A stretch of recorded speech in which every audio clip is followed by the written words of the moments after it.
আসসালামু আলাইকুম viewers, welcome to my channel easy cooking by Tumpa. এবছরের শুরুর দিকে আমি কক্সবাজার গিয়েছিলাম। সেখানে রেস্টুরেন্টে একটা শুটকির ভর্তা খাই। খেয়ে তো একদম আমি এই ভর্তার প্রেমে পড়ে যাই। সেই রেস্টুরেন্টওয়ালাদের কাছে জানতে চাই এটা কি শুটকির ভর্তা আর এর রেসিপিটা কেমন।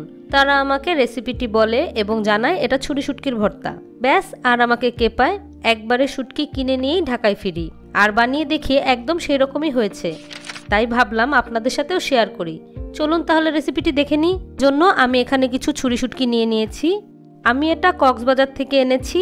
আপনারা যে কোনো শুটকির দোকানেই ছুরি শুটকি পেয়ে যাবেন।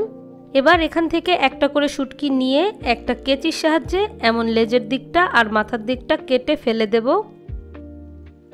আর বাকিটুকু আমি এমন মিহি করে কুচি করে নেব। ঠিক যেমন আলু ভাজির জন্য আলু কাটা হয় তেমন করে কুচি করতে হবে।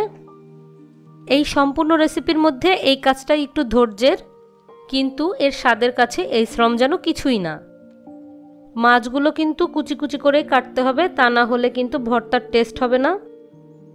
এই ফাঁকে যারা ইউটিউব থেকে ভিডিওটি দেখছেন প্লিজ চ্যানেলটি সাবস্ক্রাইব করে দেবেন, আর ফেসবুক থেকে দেখে থাকলে পেজটাতে একটা ফলো দিয়ে দেবেন। এই যে দেখুন, মাছগুলো কাটার পরে এমন হবে। এখানে আমার শুটকি মাছগুলো কাটা শেষ, হাফ কাপের মতো হয়েছে। এবার এগুলোকে একটা শুকনো প্যানে ভেজে নেব। ভাজতে ভাজতে যখন এর থেকে শুটকির ঘ্রাণ বের হবে আর একটু ঝুরঝুরে হয়ে আসবে, তখন চুলা থেকে নামিয়ে নিতে হবে।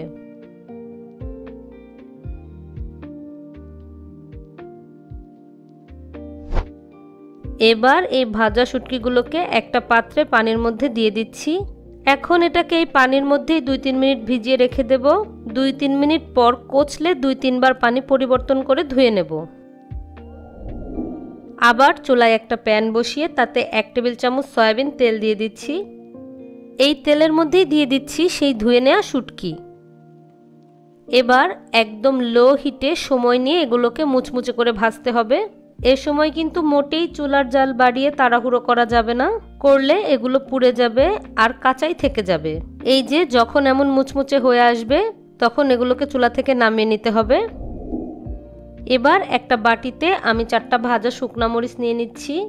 তাতে দিয়ে দিচ্ছি স্বাদ মতো লবণ।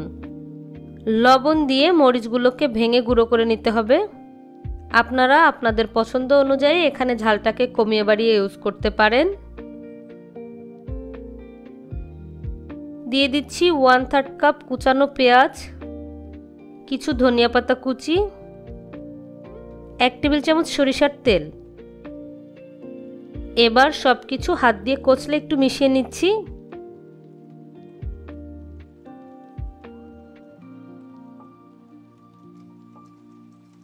এখন দিয়ে দিচ্ছি সেই মুচমুচে করে ভেজে নেওয়া শুটকি। একটু টক ফ্লেভার আনার জন্য 1 স্লাইস লেবু চিপে দিয়ে দিচ্ছি। সবশেষে দিয়ে দিচ্ছি 1/4 চা চামচেরও কম টেস্টিং সল্ট। কক্সবাজারের ওরা কিন্তু এইটা ইউজ করে।